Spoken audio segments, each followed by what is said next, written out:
Greg Welsh trains at MMA United and will fight for the featherweight title at EFC 6. He's known for his unorthodox striking and always tries to put on a good show. I want to keep everybody entertained, man. They pay money to come watch us beat each other up. So, I mean, I'm a fan long before I'm a fighter, and I don't like boring guys that just lay there and don't do nothing. I like to, if I could backflip and kick a guy in the head, I'd try it, man, but that don't work. Welsh is the former EFC 155-pound champ, but dropped to 145 after losing that belt. Despite his experience, he still gets the pre-fight jitters. This is my third main event, actually, and I still feel just as nervous as my first fight like 3-4 years ago. So, yeah, I don't know. Hopefully they'll get easier, but they don't seem to. I'm nervous as hell. I'm a basket case. Welsh is fortunate in that he's seen his upcoming foe fight more than once and can formulate a specific game plan. And I got to stay sharp, try to use my reach, hit him. I guess he's good at some tie, too, so maybe we'll trade some kicks and put on a good show.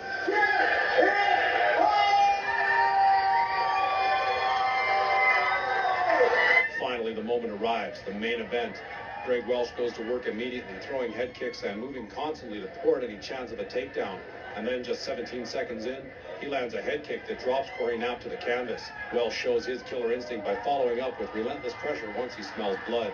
I didn't want him to get back up, man. He's tough. He can get up and slam me, and then I'm laying there and he's beating on me. So just happy to walk away with the belt, man. Knapp has no complaints about the referee's stoppage as he doesn't remember the kick or falling to the canvas. We knew that Greg was going to throw head kicks, and we just wanted to keep the hands up. And he threw the one, and I put my hand up here to protect the jaw, and his foot just wrapped around. For Welsh, the belt is concrete proof that the hard work he and his teammates have put in at the gym pays off.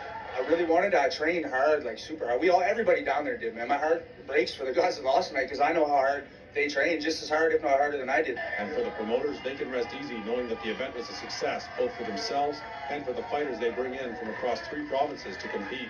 The place was packed. You know, just the intensity of the crowd just blew me away. I don't think I could be happier with an event. The fights were unbelievable tonight. We're very excited the way the night turned out. Lots of great fights. That head kick of Greg Welsh was wow. That was unreal.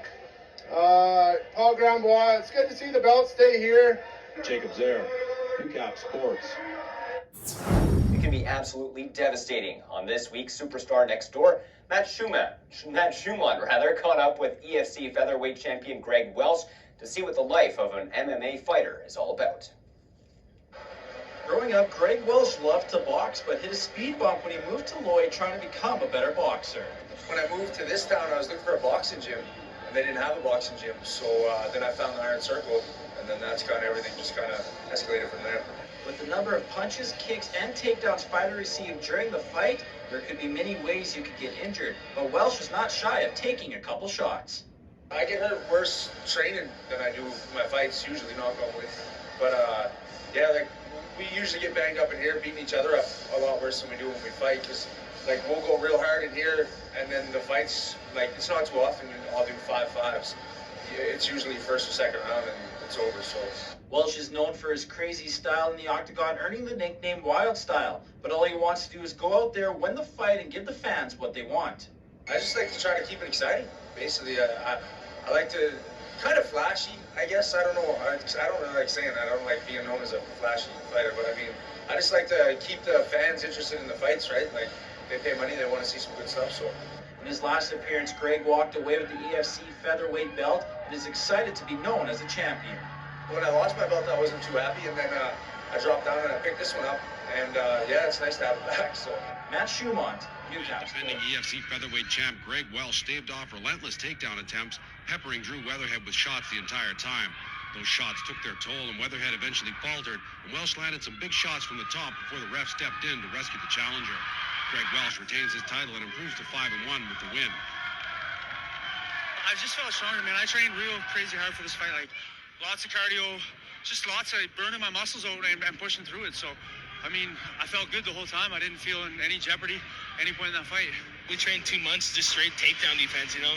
That's always been kind of his thing. He always gets taken down in those fights and then on his back. And so we've been working to keep him up so he can use his hands because that's his best tool. And he really showed it off the whole time, using his hands and just keeping it up. Fans, Greg Welsh is looking to make his second featherweight title defense and move further up the national rankings. Jacob Zare tells us why he can't wait for Saturday night.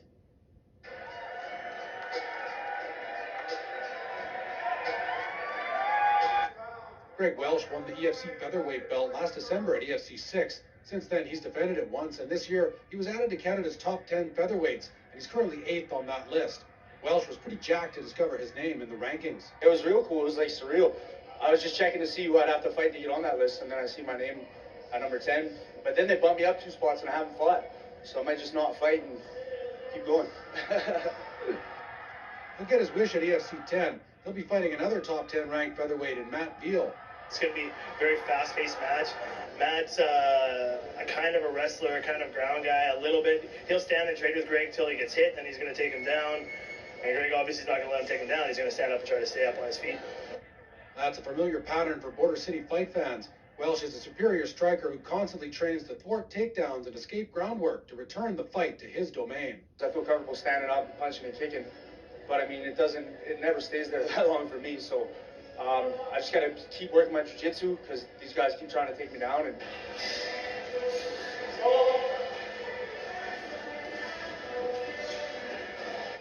Welsh is chomping at the bit to get in the cage, have a tough scrap, retain his belt, and move even further up the ranks of Canada's MMA elite. This is the best I've ever felt. Like no injuries. Like last time, I had the rib and the broken toe. This time, nothing. Everything's good. I've never gone into a fight like this before. I don't even know. I feel too good. It's good. Always a showman, Welsh acknowledges that sometimes he pays a price for trying to be flashy when he should be safe, but also knows his unorthodox attacks have won him fights. People don't really see that stuff, so they don't train for it, right? Like, not a lot of people do weird things like that. So, I mean, they're not ready for it. But on the other hand, like, sometimes it doesn't work. Sometimes it's just, you shouldn't do it sometimes. Jacob Zaire, UCAP Sports.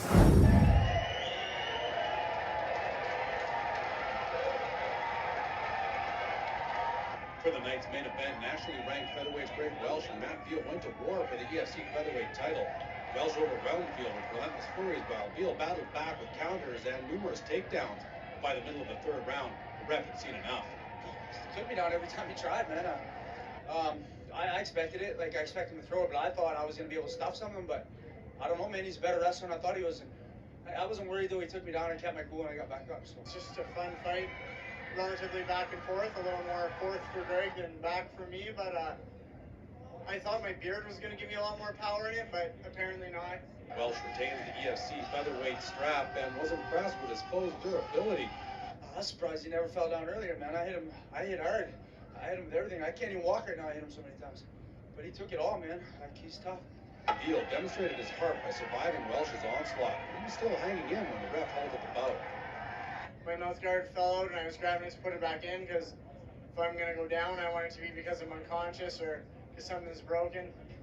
I was still conscious and nothing was broken, so it kind of sucks it got stopped right there, but I can definitely see in the ref's eyes why he stopped it. And for the promoters, their 10th event solidifies why EFC is one of Canada's destination MMA events. Couldn't have ended any better than that fight. That was unbelievable. That's going to be... That's the best fight I've seen all year. You know, both guys were super tough. Matt Veal, wow, what a tough guy. He saved that fight for every round. And, you know, he threw and came attacking Greg. I don't know if I've ever seen a better fight anywhere. Jacob Zaire, UCAP Sports. The Octagon Saturday for the first time since his TKO win against Matt Veal back in October. Heading into the fight, Welsh says this has been one of his best training camps.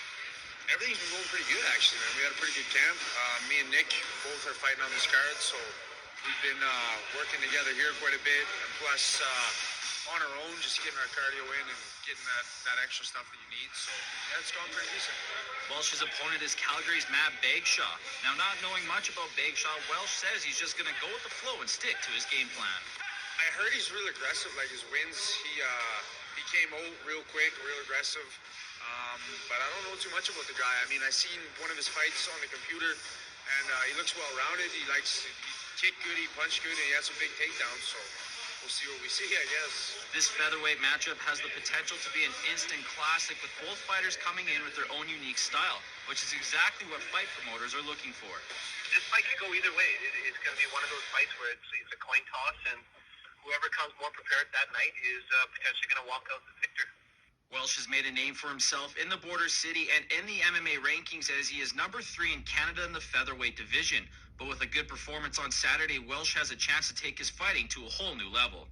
It's a big fight for him, you know. He's getting there where he's real close. UFC's knocking on the door. every fight means something now.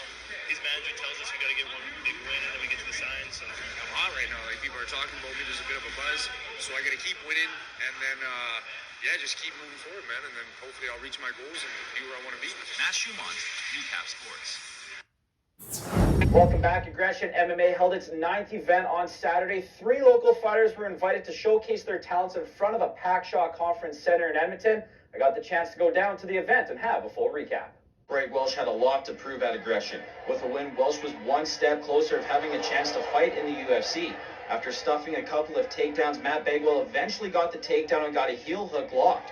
Welsh attempted gator rolls to get out, but just 36 seconds into the first round, Welsh was forced to tap. I want to go out there, put on a show, throw some punches and kicks and win, but I got taken down. That was his game plan. He did it better than me. Took me down, put me in a tight ankle lock, and I trained for ankle locks to get out of them because this guy's good at them. But apparently I didn't train hard enough, so he got me, and props to him. He did good.